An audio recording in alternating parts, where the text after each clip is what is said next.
one of the things that you've experienced is that a lot of people try the push marketing, and they might have in their mind what they think that they can generate from their list, but you've come alongside them and their team and actually been able to use your pull marketing copywriting strategies and generated many more times. Yeah, absolutely. The difference between push and pull is really one of, what type of sale are you trying to make? If it's a low ticket, a low price point, mass marketable solution, then you're really trying to convince somebody of all of the reasons why they should buy, and you're kind of pushing them and encouraging them to take out their credit card and buy. Whereas pull style selling is very much, I guess it can be used anywhere, but it's more best suited for high priced, high ticket, products, services and solutions where people need to, kind of a little bit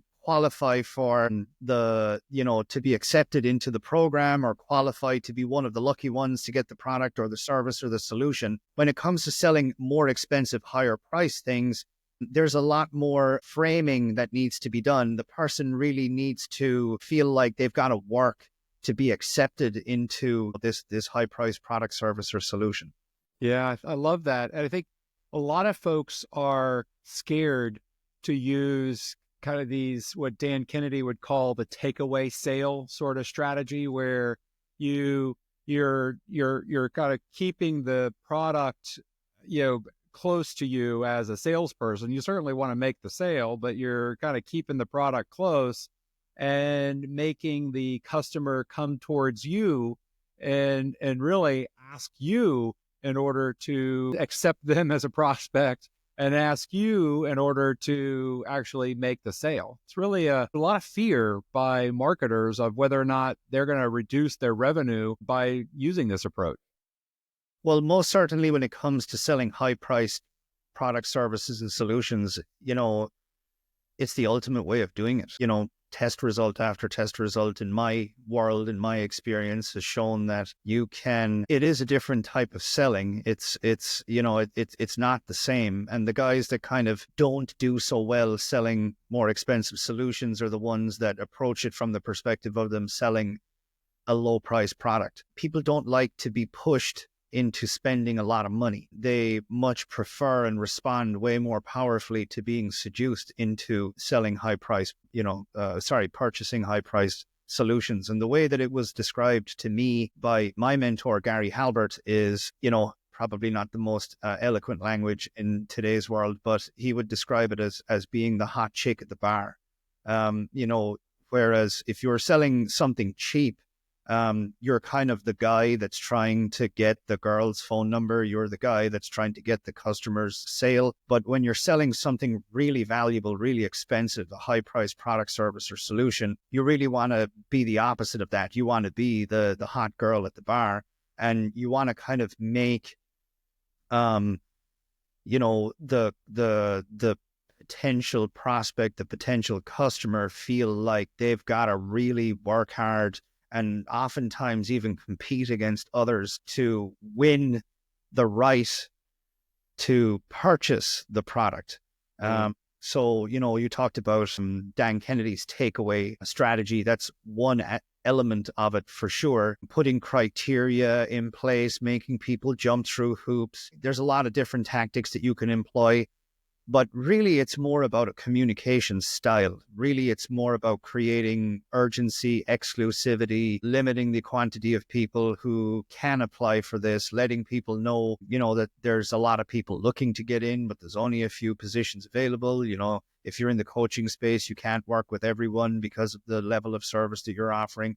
These are the types of tactics and strategies that are kind of pull selling, where particularly if you're selling over the phone, the right frame of mind to have the prospect in when they're getting on the phone is the frame of mind of, I'm interviewing for the job, which is quite the opposite of, how a lot of other guys do it. They usually get someone on the phone who's already skeptical. They're already resistant to being sold. They've kind of got the fists up. They're ready to fight. And it can be an uphill battle to convert someone who's just got natural resistance to the sale immediately from the get-go on the call. But when you create this scenario, the very exclusive product, service, solution opportunity, lots of people are looking for it. There's only a small number available. And the amazing line that I discovered, I don't even know where I discovered it from, but it changed everything about closing people over the phone for me. And that is, actually, I know exactly who I got it from. I got it from Kevin Nations, who is, has been one of my great Brilliant Warren. mentors in terms of selling people over the phone. And one of the things that he did, and it just, when he dropped this line, it was such a showstopper for me. I just stopped listening to everything else. Just got stuck on that. And this one sentence alone, I feel, has really gone on to generate millions and millions of dollars for me and my clients over the years. And that is, when you get somebody on the phone, rather than launching into, some sort of pitch or, like, take me into the problem that you're having and let me agitate the problem and let me tell you all about the solution, which is a lot of what people do. What Kevin used to do is he would get people on the phone and he would essentially say, hey, Rob, thanks so much for calling in today. We've got a lot of people that, I've got a lot of calls that I need to get through today, and as you know, there's only X number of positions available. So to be respectful to your time and to be respectful to my own, maybe you could just take a minute to let me know why you think you'd be a better person to allow into this program than somebody else. And immediately that reframes the sale. Immediately now you're putting the prospect into a position where they have to interview for the job. Now they got to bring their A game. They got to fight for it. That is the essence of pull selling. That is a complete role reversal of, hey, let me get your money. Let me give you this bonus. Let me give you this discount. Like, here's all the reasons why you should buy.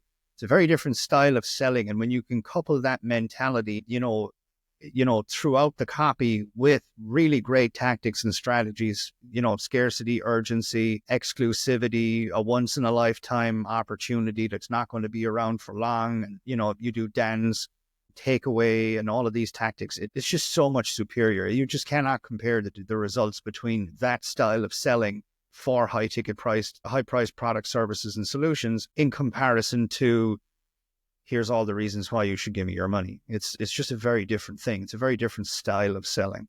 Well, and I think it's probably one of the key reasons why people who are absolutely brilliant at making e-commerce lower price sales, $150, $250 sales. And, you and I both know people that have got $25 million in larger businesses in terms of revenue, making $250 sales or a couple $100 a year in a subscription sale. And yet when it comes around and they're trying to sell something for $4,000 or $5,000, they get some results often, but it's nowhere near what they really should or could be doing. And I think that they take this mindset that they have from the $250 sale, and they're taking the value stack, and they're taking the false urgency, and they're taking the guarantee, and they're putting all these things from a $250 sale into a $5,000 sale. And they're not appreciating that really the psychology of it is absolutely different. Yeah, it's totally different. It's totally different. And as I said, it's a far more strategic. Well, here's what I will say. It's not a more complicated sale. That's where the fear is. People look at the tactics and the strategies that we just spoke about, and they think, oh gosh, that's a way more complicated sale. It's not in any way more complicated, but it's just the use of a different tool set. When we were talking about this and the idea for getting together to discuss this, one of the things that really occurred to me as a really attainable example that anybody could look at and learn from that does this, so that, we could kind of have a show and tell here, was Babbel, the foreign language app. And you haven't seen it yet, but I went through the app recently and, kind of tore down the example of what they're doing lately. And Babbel, of course, is the number 2 language app in the iPhone store. And they're really considered to be the best if you want to actually learn how to speak a language. And imagine, this is a sales team for the last 15 years who has been the number 2 player in their market in terms of market share, but yet everybody who's an expert agrees that they're actually a superior product in terms of the results that they generate for the people who use it. And so they have really been split testing and diving into how do we best sell a customer in a way that actually gets them to use and consume the app and become a customer that uses this as a ongoing basis. And as you know, within an app, the biggest challenge that you have when you sell an app is the number of people who download the app and never open it, or maybe open it once and never open it a second time. And, there's always this dance between how quickly can we show the offer so that we can get them to make a buying decision, because often in regular e-commerce, if you can show them the offer immediately after the opt-in, that's actually a great place to do it, because it gets more traffic to your sales page than if you wait until the follow-up sequence. And here, you haven't seen this before, and we'll find out together whether you think this is a good implementation of the pull system. But they make the prospect qualify. Awesome. Let's dig in. I'll share my screen so that we can dive into the Babbel app. And of course, the very first screen when someone downloads a app is absolutely critical, because this is the point where an app loses the single most number of potential buyers, because there's a lot of people who come in, open the app, and like, nah. And yeah, I love the headline. It's an emotional headline. Anytime you can marry a benefit with a dominant emotion in the space, it's back to classic Clayton Makepeace education. So that's great. I also love the speed trigger there. Get talking from lesson 1. This is good stuff. All right. So then you click the button to choose a language, and it brings you to where you can choose which language you currently speak, and you can choose which language you would like to learn. This is where I think one of the real brilliant turns is they go right to, why do you want to learn Spanish? And so there's a number of choices you can click. And then after this, so I scrolled and I chose travel, and I chose career or business. And then on the next screen, it asks you to rank your motivations based on their appearance. And I thought this was a real game changer, because most teams that I work with selling apps would be very anxious by not capturing an email address by the 4th tile. And here we're nowhere near capturing an email address. What they're saying instead is, okay, hey, Caleb, why do you want to learn how to speak Spanish? Yeah, and I love what they're doing here. It's when this works, it's very, very powerful. It's a tricky system to get wrong. It's a tricky system to get right. So what happens, like this is kind of like micro commitments, and like by bringing someone through this type of, funnel where they've got to constantly engage and answer questions and select options. What happens is they develop such a commitment to the journey that if they've taken so many steps, by the time they get to actually buy, they feel like, I've come so far that it's easier, and I've invested so much, perhaps time, energy, and effort, even if it's only a minute or so, that it's easier to buy and complete, my commitment to the journey here than it is to give up and go home. So when this works, it's really, really very, very powerful. So many guys get it wrong. So many guys, as you said, they like, this is Halbert used to call this kind of thing a greased chute. Like your prospect is at the top, and you've made it so easy for that prospect to go down the chute and buy. but so many guys will get in the way of this. They'll ask the wrong questions. They'll, these are all just kind of like selection based, options here. Guys will ask you to write things out. And as you said, give me your name, give me your email, give me your phone number. All of this stuff breaks the speed, the momentum, and it cuts the journey short. You want them to go as far as they can go, so that buying becomes easier than leaving empty-handed. But a lot of guys get in the way of that. They ask the wrong questions. They ask too many things. They create too many kind of hoops for people to jump through. But definitely, I agree that what these guys are doing here is smooth. And we're making it about them. Yeah.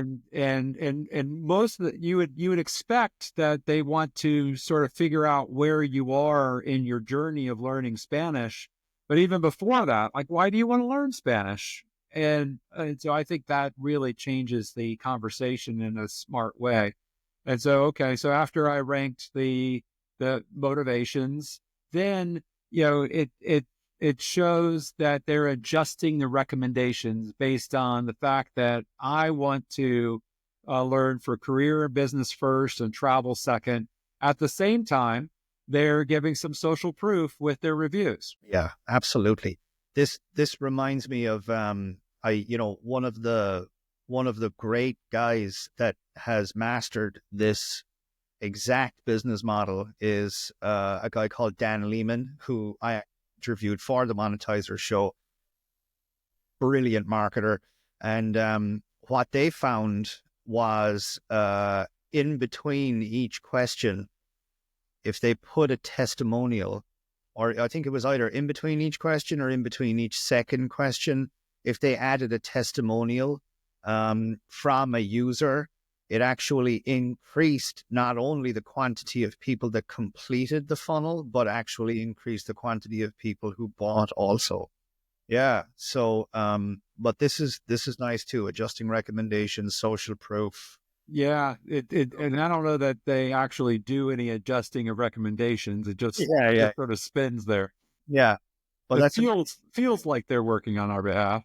Yeah. Amazing proof element. 2 million 5-star reviews. Very impressive. And then the other thing I think is also interesting is, what would you like to be able to do in Spanish? Again, they're not assuming that just simply because they're the best at teaching you how to speak, that that's what you want to do, but they're giving you some options of listening to podcasts, learning about culture, reading books and articles, watch movies and TV shows. And like, hey, why is it that you want to accomplish, what you set out to do? I think that's a great way of framing and getting information. And then how much do you already know? They're finally looking at kind of assessing where you're at. Yeah. And I think that second last question there is very powerful. Like the last two, like this is walking you through a mental journey in your head, So like there's particularly this last one here is really about kind of getting you to visualize what it is, that you're going to be able to do. It's putting you in the experience. You're imagining the end result. And then what they're doing here is creating the gap, with the last one. How much do you already know? The vast majority of people wouldn't be interested in this if they knew a lot. So they're immediately going to start feeling the gap. Like, I have this dream, but now I'm being walked into an understanding of like how far away I am from the dream, which essentially is about to set up the solution here. What you just mentioned about being able to visualize yourself doing it is the real, like, transcendental marketing superpower. And creating a mental picture in your prospect's mind of what their life will be like with your product. Because by default, the product probably feels like a lot of work. And what they're thinking about is, oh my gosh, 15 minutes a day, I'm going to have to do these lessons and I'm going to have to find time for it. I'm going to feel stupid because I don't remember the words that I learned yesterday. And that's what they're thinking about as they go through this experience of whether or not they really want to do it. And by each of these, it prompts you to visualize yourself. Do I want to listen to Spanish music? Do I want to learn about Spanish culture? Do I want to be able to read a book or an article? And you kind of see yourself maybe in a cafe in Valencia, on the street, reading a Spanish language newspaper and, and soaking up the culture. And so you're able to really, put yourself in the after picture. And the other piece I like about it is it's very presumptive.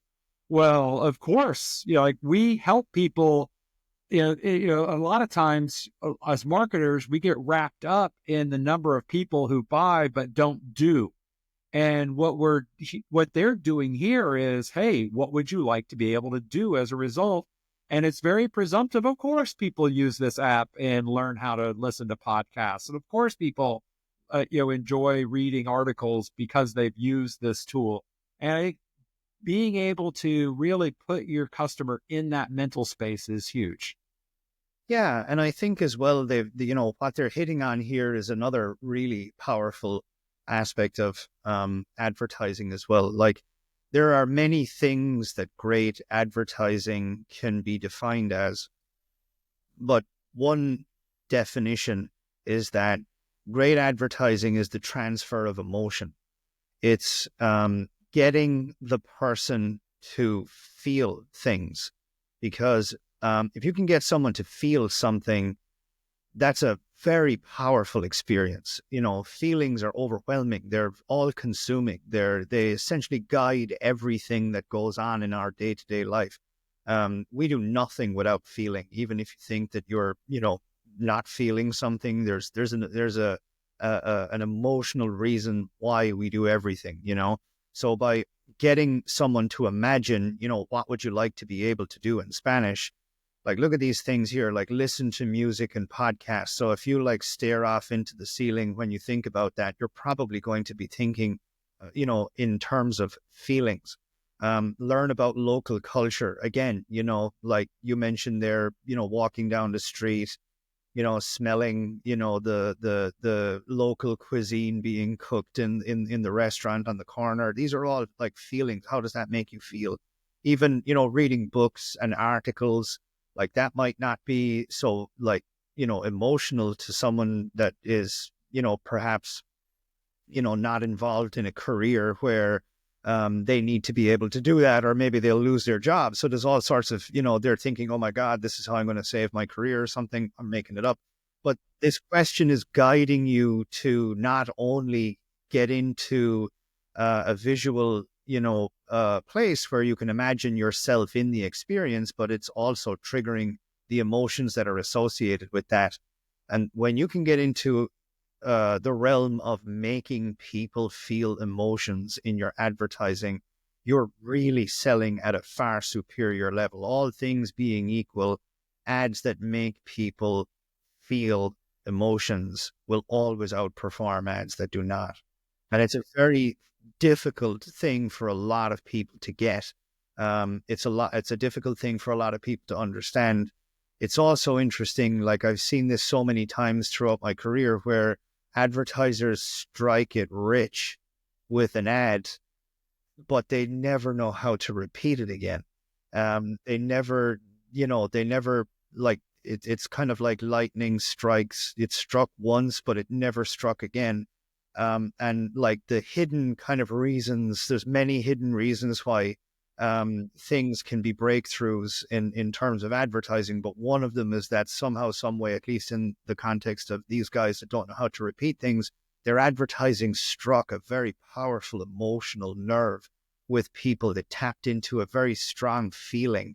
And that was not present in their advertising thereafter. So the masters of advertising really know how to make people feel things, That's awesome. Yeah. Well, and as you pointed out, not only can you feel and visualize yourself doing that, but then the very next panel like brings you back to like, oh, it puts you kind of like, all right, let's get it up. I think it's creating that gap. So then and then, and then it shows, whatever you chose, beginner, newcomer, or intermediate, Babbel has a lesson for everybody. And probably the text is large because on my phone I have it set for large text, so that's probably why it doesn't fit. But I'm used to seeing words finish on the wrong line because I got to wear glasses. So. I'm actually really loving this. This is very clever. Like this, even this here, it seems like all the slides are based around like specific triggers, like one of the biggest reasons why people don't buy from you is because they don't feel like you have exactly the solution that's relevant to them. So this is, like this was kind of, 101 with my mentor Gary Halbert. Like we used to go to the cafe, and in his building every morning for breakfast, and he used to make me, like, we would sit down, we'd have our food, and while eating food he would be like, hey, look at that guy over there, and I'm like, yeah, and he's like, yeah, the guy reading the newspaper. I'm like, okay. And he would say, what's he doing? And I'd be like, he's reading the newspaper. No. What's he really doing? And I don't know what to answer. I'm like, he's in the cafe, he's sitting down, he's drinking coffee, he's eating his breakfast, he's reading the newspaper. He's like, no, look deeper. And he would keep going with this until I would just, I'd get frustrated. I don't know what else he's doing. That's what he's doing. There's nothing else. And he would say, how is he reading his newspaper? And again, I was so green. I was like, I don't know. He's holding it in his hands, he's looking at it with his eyes, And what he was getting at was there is a zigzag way that people read, like, an open newspaper. But what they're really doing is, if you ever study people reading, and it's the same on Facebook, if you're scanning down through a feed, or on Instagram, or, or any kind of, platform like that, what people are doing is they're scanning headlines. And unconsciously, what's going on is the brain is, like, consciously or unconsciously asking a question of every headline. And that question is, are you of personal interest to me? And if the answer is no, they don't stop and read any further. And if the answer is yes, they stop and read. And this was a very powerful lesson from Gary, because it permeated through almost everything that he did in advertising. As he told me, they're not just asking that question upon interacting with your headline in an ad. They're asking it at every point throughout your advertisement, like throughout your funnel, every little, paragraph, every subhead, in this case, every slide. The person is constantly looking for a way out. They're constantly looking to save themselves time. They're constantly looking to escape being trapped in a time wasting experience. So they're constantly asking, is this for me? Is this the solution I need? Is this exactly like the answer to my question? Is this for me? So even this slide here, it looks like, and I'd like to kind of go back and study this whole thing in much greater detail, but it seems like almost every screenshot here is based on a trigger, which is exactly what each and every last one of these screens should be based upon. But this one is definitely based on, is this exactly for me? And the answer is, hey, it's for everyone. It's for everyone, no matter what level you're at. Absolutely brilliant, man. This is as good a prompt as I would have thought. Being able to pick your brain and be able to get so much good information. So you and I are busy. Why do you think you would be a good fit? Question from Kevin Nations, and now, are you of personal interest to me? Question from Gary Halbert. Just that approach to your marketing absolutely changes your entire your mindset of what type of thing that how you're creating your advertising. And my goodness, brilliant. Yeah, you picked a good one here, Rob. This is Good, thank you. So then, which skills would you like to focus on? speaking, vocabulary, reading, listening, grammar, not sure. Select a maximum of 3 skills. I mean, we still are not to an opt-in. Like, can you imagine?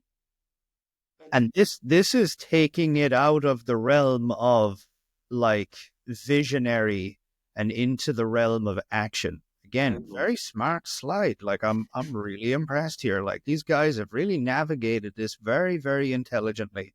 Um, Now, this is also an important part. So oh, now that you have established why you want to learn and what you'd like to do and painted the gap, and now understand that they are for you, and then understand which skills you'd like to focus on. Now it asks you how much time you would commit.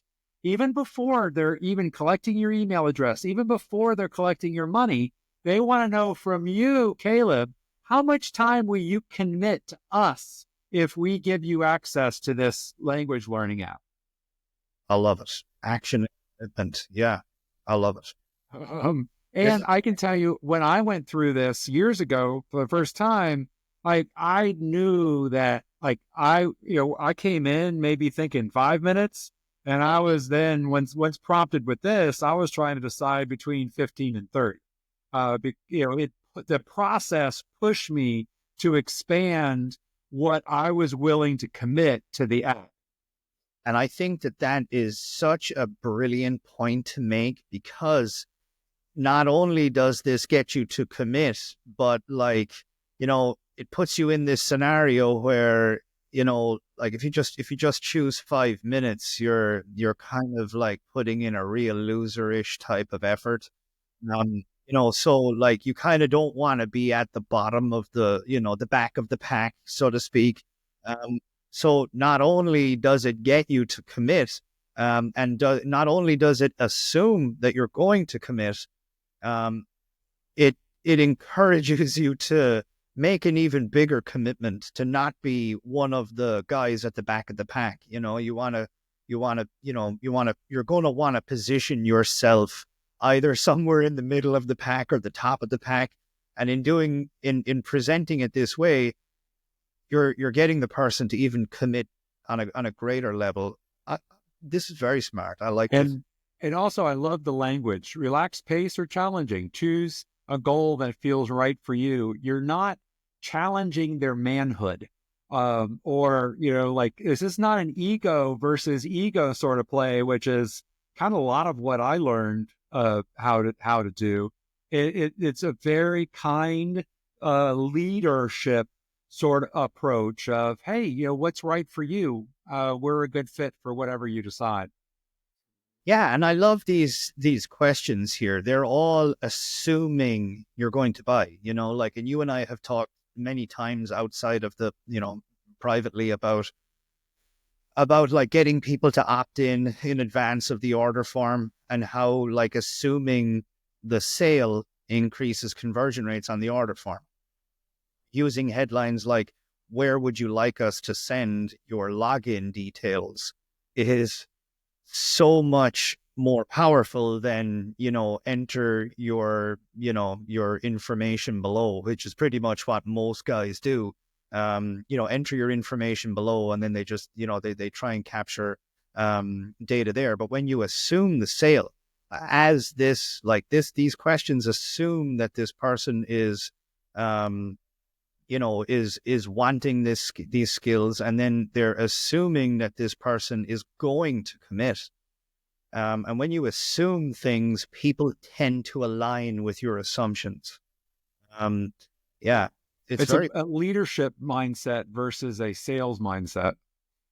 Now, this is also, as you know, one of the key tools for app conversion is getting the customer to approve, allowing you to send in-app notifications to their phone. And those in-app notifications allow you to prompt the user, of course, for getting them back into the app, but also to do your trial conversion sequences and other sales techniques that you would do. And I think framing the stay on track immediately after the time commitment So I've just committed to spend 30 or whatever minutes a day to you. Now, all of a sudden, the turning on notifications is of service to me versus something that I'm envisioning to be a pest to me. Interesting. It's interesting that they would have gone for that before the opt-in. So then next, to over 10 million subscriptions sold, join millions of Babbel subscribers. There's a social proof designed for all ages, which I think is too is interesting element. And then how did you hear from Babbel, which I felt was a little bit of it felt like it struck the wrong chord to me, but I don't know why. They're dragging it out now. And then 75% of Babbel users accomplish their goal. See, that's the type of thing that I feel like should be sprinkled in between these each of these kind of steps. But yeah, I don't think they need to, how did you hear about Babbel? That to me is an unnecessary step. Sign up and start for learning for free. So here is so for it gets you to this point, and then of course here is where you put in your name even before email address, then email, then password, and then it's working and thinking on that, and then it has the offer. And on this panel, what I've got is the one on the right is not a separate panel. It's simply the one on the left scrolled down so that you can see the options. So it starts with a 55% discount on save on a new language in 2025. And, you can scroll, and the 12 months is first, the 6 months is next, and then lifetime is third. And that's labeled the best value. And I absolutely love that they go from a sale of $8 a month to $2.99 and right off the bat. It's interesting. When we were, we had a health supplement business, direct mail and in the newspapers. And I used to study my competitors over the phone because all ads drove people to purchase over the phone. So every 90 days, I would go out and buy all my competitors' products, and I would jump on the phone and I would spy on them. I would like learn what it is that they were doing over the phone. And at the time, the average order value that was kind of industry recognized over the phone was about $110. That's what the average customer spent with my competitors, was $110.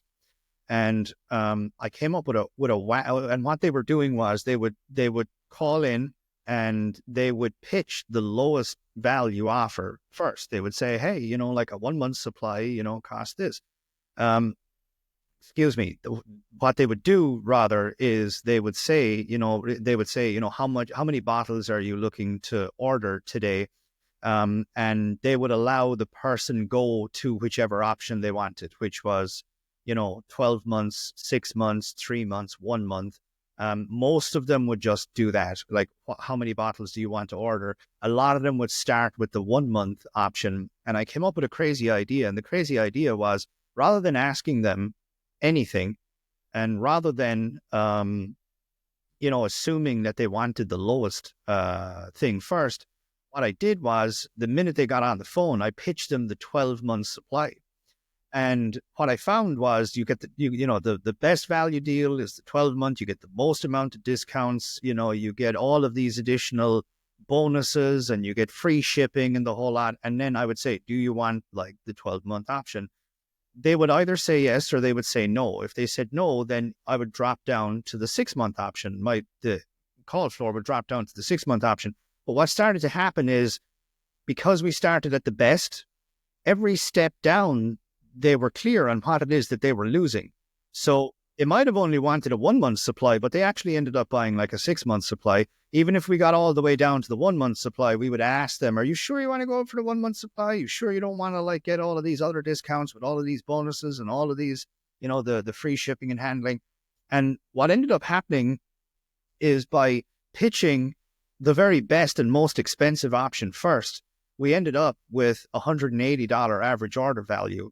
in an industry where 110 was, the average. And anytime I see this type of offer here, I always I know that they're doing the 12-month, which is pretty good, and then the 6-month, and then a lifetime. It would be an interesting test for them to lead with the lifetime, and step down, and for each offer to be for there to be a clear and obvious and present in your face loss of what it is that you get, if you go from the lifetime to the 12 and then down to the 6. Would just be an interesting test. And in the world of apps, most people are happy to get a trial, 7-day trial. And here their Babbel is actually, has, their cheapest is $80.99. And it goes at $96.99 and then $2.99. I mean, this is, to your point, a massive improvement in the transaction value of most apps, because most apps, the initial transaction value is zero, because they're hoping for getting a trial converted later on. And the other thing I think is cool is the user experience. So subscribe now is the only button, but if you scroll to the top, you can see this little X. And it ain't easy to find, because I was like, no, I don't want to subscribe. I want to go through the entire process. It takes a lot of discipline not to just subscribe and move on. And then the next screen, if you do refuse to buy, now it offers you a free trial for 7 days. Very nice. I like that a lot. Yeah, I like it a lot. I'm still a little stuck. I feel like they kind of dropped the ball before the opt-in, but everything up to that, and then everything here looks pretty darn solid. And then this is what it looks like inside. Now, it has my name, and I also refused the 7-day trial.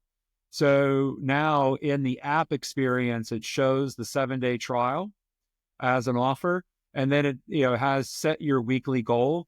And of course, I'm into onboarding and subscriber retention, so I had to document that too.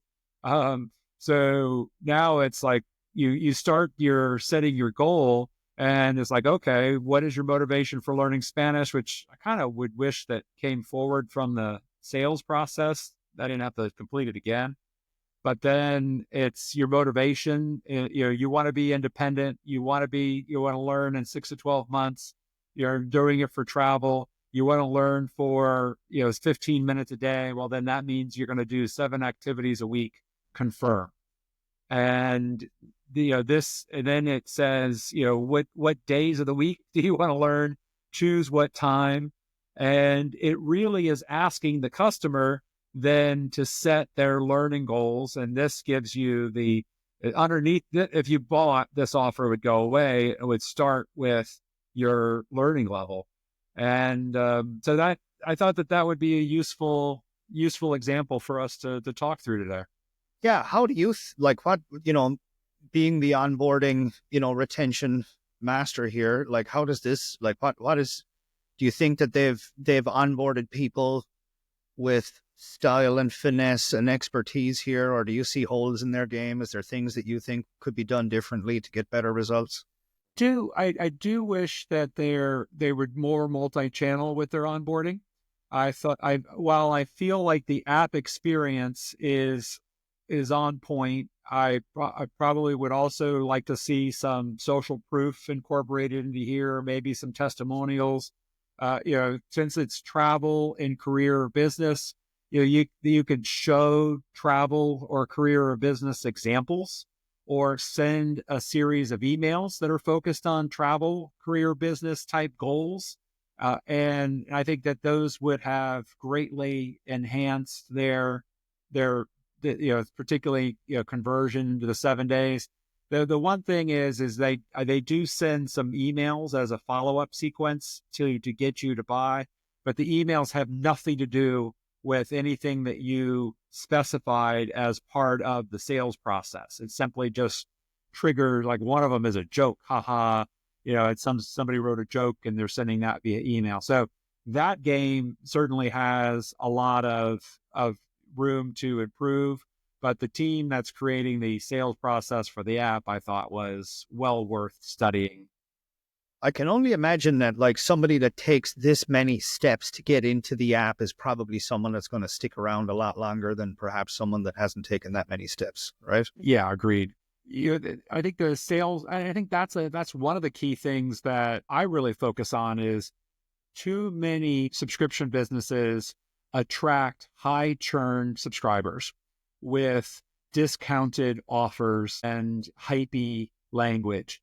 And that one of the real key reasons why I really wanted to dive into your pull marketing strategy today is that subscription businesses that really focus on attracting retention prone subscribers and bringing them through a process where they're able to experience the end goal, visualize the emotions of having successfully completed the program and of using the product. Now, when you make them an offer, the highest priced offer is actually the most logical because they've now committed to the full journey.